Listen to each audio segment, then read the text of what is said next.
नमस्कार दोस्तों, मैं सिद्धार्थ आप सभी का बहुत बहुत स्वागत करता हूँ। बसंत पंचमी में बसंत क्या है और ये पंचमी का महत्व क्या है, आज इस छोटे से वीडियो में मैं आपको कुछ प्रमुख बातें बसंत पंचमी से जुड़ी हुई, देवी सरस्वती से जुड़ी हुई बता रहा हूँ। हम सभी को माता सती के देह त्याग की कथा पता होगी।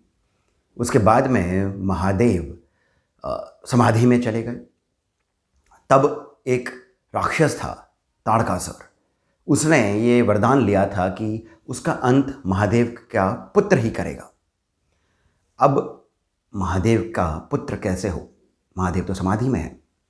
माता पार्वती यानी माता सती ने पुनर्जन्म लेकर के माता पार्वती का जो रूप धरा था वो महादेव की अर्चना करने में लगी थी, आराधना करने में लगी थी, परंतु महादेव की समाधि टूट ही नहीं रही थी। तब देवताओं ने मनमथ को, यानी देवता थे एक मनमथ, उनसे ये आग्रह किया कि वे जाकर के महादेव की समाधि को तोड़ें। तब मनमथ और उनकी पत्नी रति ये दोनों अपने मित्र वसंत के यहाँ आए। वसंत ऋतु है। अब देखेंगे किस तरह से हम अपनी ज्योग्राफी को, अपने इन्वायरमेंट को, अपने साइंस को कथा के माध्यम से समझ रहे हैं। भारतीय पद्धति, शिक्षा पद्धति कितनी विकसित रही है कि कथाओं के माध्यम से साइंटिफिक कॉन्सेप्ट्स को सरलता के साथ में बता दिया जाता है। तो जो मनमथ हैं वे अपनी पत्नी रति के साथ में पृथ्वी पर आए, अपने मित्र वसंत के यहाँ पर रुके। महादेव को उन्होंने 5 बाण महादेव पर छोड़े। 5 क्यों, 1 क्यों नहीं? हम जो पॉपुलर वर्जन में देखते हैं वो तो यही होता है कि 1 बाण छोड़ा है फूलों से लगा हुआ और महादेव को लग जाता है, परंतु कथाओं में, शास्त्रों में, पुराणों में आता है कि मनमथ ने 5 बाण छोड़े महादेव पर। ये जो 5 है इसका अर्थ बहुत गहरा है। 5 पंचभूत को दर्शाता है। पंचभूतों से ही ये सृष्टि बनी है, इसका जन्म हुआ है। ब्रह्मा जी ने जब सृष्टि की रचना करने का सोचा तब सृजन हुआ नहीं था, उन्हें शब्द करने पड़े थे, यानी उन्हें बोलना पड़ा था, मंत्रों का उच्चारण उन्हें करना पड़ा था। यही जो शक्ति है यही देवी सरस्वती हैं, अर्थात ब्रह्मा की जो सृजनात्मक शक्ति है वही सरस्वती हैं। यही पंचभूत से निर्मित हमारे संसार की भी चलायमान शक्ति हैं। अब महादेव को जगा करके उनकी समाधि से एक क्रिएशन करवानी थी, सृजन करवाना था उनके पुत्र का। चूंकि सृजन होना है इसी कारण 5 बाण, पंचभूत, पंच महाभूत, इनको महादेव के भीतर एक इस प्रकार से एक भाव में लेकर के आना था जिससे कि सृजन हो सके। महादेव को 5 बाण लगे, महादेव की समाधि भंग हुई, मनमथ को देखा, अपने त्रिनेत्र से मनमथ को भस्म कर दिया। मनमथ की पत्नी रति वे बहुत रोई, बहुत प्रार्थना करी।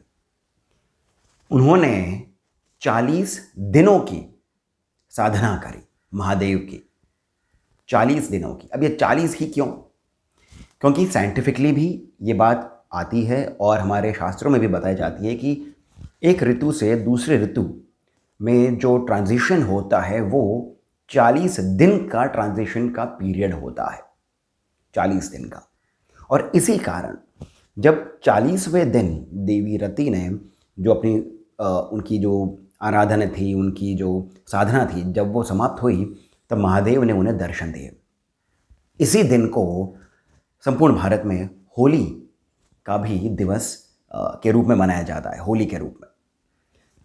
और तब महादेव ने देवी रति को ये वरदान दिया कि आपके जो पति हैं मनमथ, वे कामदेव के रूप में जाने जाएंगे। इनकी जो राख है वो पूरे ब्रह्मांड में बिखरी हुई है, बिखेर दी गई थी।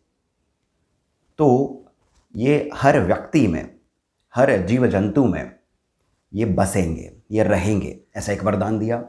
और दूसरा ये भी वरदान दिया कि जब भगवान विष्णु श्री कृष्ण का रूप लेकर के आएंगी, तो जो उनके पुत्र होंगे प्रद्युम्न, आपके पति प्रद्युम्न का ही रूप लेकर के पुनर्जन्म भी लेंगे। और फिर बाद में भी कथाएं आती हैं ऐसी कि जो रति थीं वे श्री कृष्ण के जन्म तक विद्विध धरती पर ही थीं और फिर उन्होंने प्रद्युम्न का लालन पालन भी किया था। परंतु यहाँ पर पंचम का एक और महत्वपूर्ण महत्व आ जाता है, उसकी महत्ता आ जाती है, जो नाट्य शास्त्र में भी है, शिव पुराण में भी है, नारदीय शिक्षा में भी आती है। पंचम जो है ये स्वर के साथ में जोड़ा गया है। जो सप्त स्वर होते हैं उसमें पंचम स्वर जो है वो नाड़ी से आरंभ होता है। हमारी जो नाभि है, ये पंचम स्वर नाभि से आरंभ होता है और नाभि से आरंभ होते हुए पांचों चक्रों को भेदता हुआ हमारे सहस्रार तक जाता है। तो जब महादेव देवी पार्वती से विवाह करने के लिए जा रहे थे, तब देवताओं ने, गंधर्वों ने पंचम स्वर में गायन करके महादेव का स्वागत किया था। तो पंचम स्वर जो है ये हमारे ध्यान, हमारी समाधि, कुंडलिनी, इसके साथ में भी जुड़ा है। पंच महाभूतों के साथ में जुड़ा है कि जितने भी सृजन होता है वो इनके बिना अधूरा है। और इसी कारण देवी सरस्वती को पंचमी तिथि के दिन पूजा जाता है, बसंत ऋतु के दिन। भारत कई शहरों में और नेपाल में भी बसंत पंचमी के दिन से ही होली तक का एक त्यौहार मनाया जाता है, जिसे कामरति महोत्सव कहा जाता है। 40 दिनों का ये कामरति महोत्सव होता है। ये एक तरीके से होली का प्रिल्यूड है। तो इतनी सारी बातें, साइंटिफिक बातें हमारे शास्त्रों में, हमारी कथाओं में किस प्रकार से पिरोई गई हैं। कथा के माध्यम से हमारे भारत की शिक्षा पद्धति में, प्रणाली में जो साइंटिफिक बातों को रखने का जो एक अद्भुत सा तरीका हमारे ऋषियों ने, मुनियों ने खोजा है, ये बहुत ही विचित्र भी है। और हमारे अंदर सभी प्रकार का ज्ञान, वो साइंटिफिक हो, ज्योग्राफिकल हो, इन्वायरमेंट से रिलेटेड हो, सब कुछ कथाओं के माध्यम से हमारे भीतर भी आ जाता है। तो यदि अब आपको ये कथा सुंदर लगी हो, जो मैंने आपको कुछ फैक्ट्स बताए हैं देवी सरस्वती के, बसंत के, पंचमी के, तो कृपया करके इस वीडियो को लाइक अवश्य करिएगा, हमें सब्सक्राइब करना नहीं भूलें और साथ ही साथ कमेंट सेक्शन में जो पहला कमेंट पिंड है वहाँ से पेटीएम, जीपे इत्यादि के माध्यम से जितना अधिक हो सके उतना श्री सहयोग भी आप हमें प्रदान करें। माँ सरस्वती की कृपा आप सब पर बनी रहे, इसी आशा के साथ मैं सिद्धार्थ अब आप सभी से जाने की अनुमति लेता हूँ। धन्यवाद।